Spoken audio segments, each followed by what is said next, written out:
Psikoanalisis adalah suatu mazhab psikologi yang diperkenalkan oleh Sigmund Freud sebagai tokoh utama yang mengembangkan teori ini.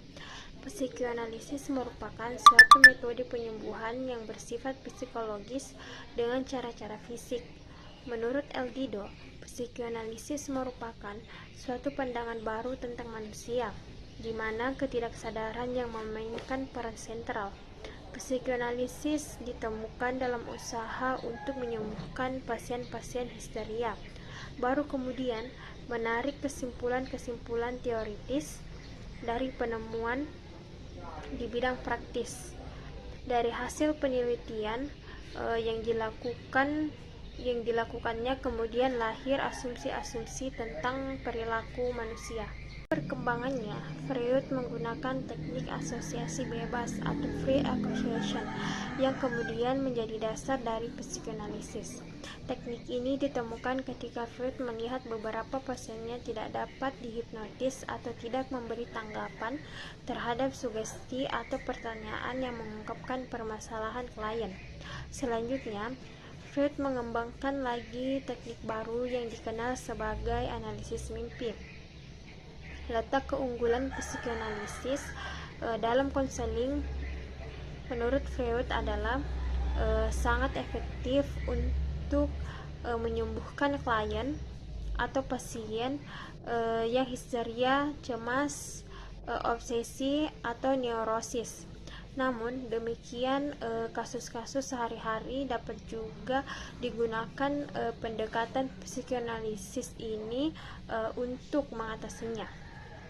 Adapun pandangan psikoanalisis tentang kepribadian manusia melalui struktur mental seperti kesadaran, ambang sadar, dan ketidaksadaran. Melalui struktur kepribadian, Freud beranggapan bahwa kepribadian manusia tersusun secara struktural. Dalam dunia kesadaran individu terdapat pula subsistem struktur kepribadian yang berinteraksi secara dinamis, antara lain seperti ID. ID merupakan subsistem kepribadian yang asli yang dimiliki individu sejak lahir. ID bersifat primitif dan bekerja pada prinsip kesenangan. ID berperan sebagai sumber libido atau tenaga hidup dan energi, serta merupakan sumber dari dorongan dan keinginan dasar untuk hidup dan mati. Yang kedua itu ada ego. Ego berbeda dengan ID yang bekerja hanya untuk memuaskan kebutuhan naluriah. Ego bertindak sebaliknya.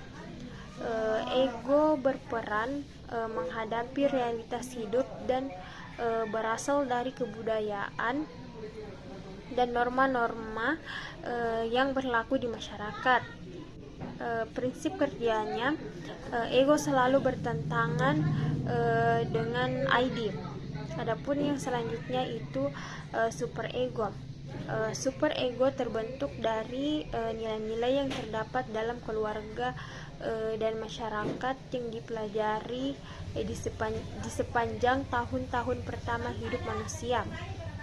Superego bekerja berdasarkan prinsip moral yang orientasinya bukan kesenangan, tetapi Freud mengemukakan bahwa tahapan perkembangan ini sangat penting, terutama bagi pembentukan kepribadian di kemudian hari.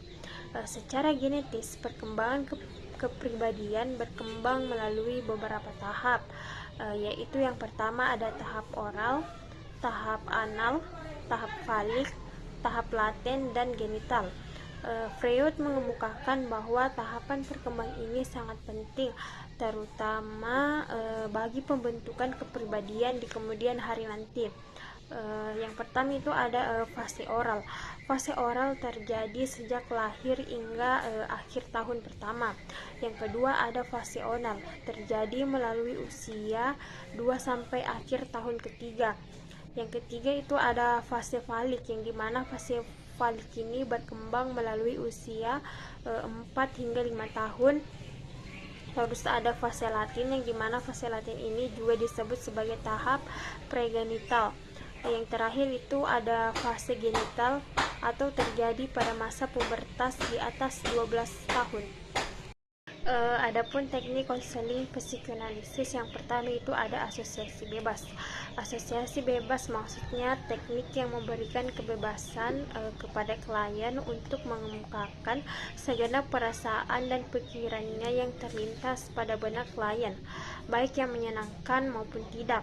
Yang kedua itu ada interpretasi mimpi, merupakan teknik di mana klien mengemukakan segenap mimpinya kepada terapis, karena fungsi mimpi adalah ekspresi segenap kebutuhan, dorongan, keinginan yang tidak disadari akan direpresi dan termanifest dalam mimpi.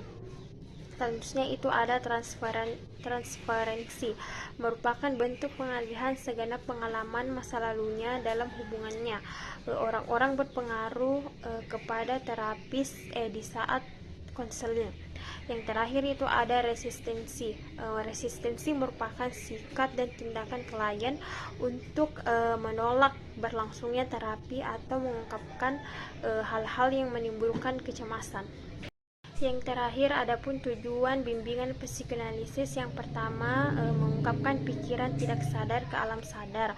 Yang kedua, menguatkan ego sehingga perilaku akan berbasis realitas, bukan berbasis insting atau irasionalitas. Yang ketiga, mengurangi perfeksionisme dan kekakuan superego.